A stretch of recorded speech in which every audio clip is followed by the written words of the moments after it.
ऐसा कैसे हो सकता है कि किसी देश में उस इंसान को कानून बनाने की जिम्मेदारी दी जाए जो एमएलए की शपथ लेते वक्त सामने कागज पर देख के बेसिक टेक्स्ट भी ना पढ़ पा रहा हो सकता है नहीं हुआ है।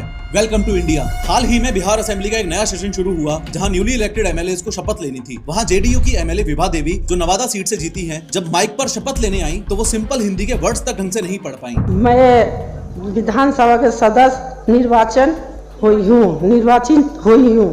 शपथ पढ़ते वक्त विभा देवी ने कहा, मैं ईश्वर की सतत लेती हूँ। मैं ईश्वर से सतत लेती हूँ। हालत ये हो गई कि उनके बगल में बैठी एक और नेताजी मनोरमा देवी को प्रॉम्प्टर बनना पड़ा। वो धीरे से एक लाइन बोलते और विभा देवी उसे रिपीट करती, बिल्कुल वैसे जैसे स्कूल में बच्चों को डिक्टेशन दिया जाता है। और जब मनोरमा देवी ने लाइन नहीं बोली तो विभा देवी जी बोलती हैं, छुटकी बोलना।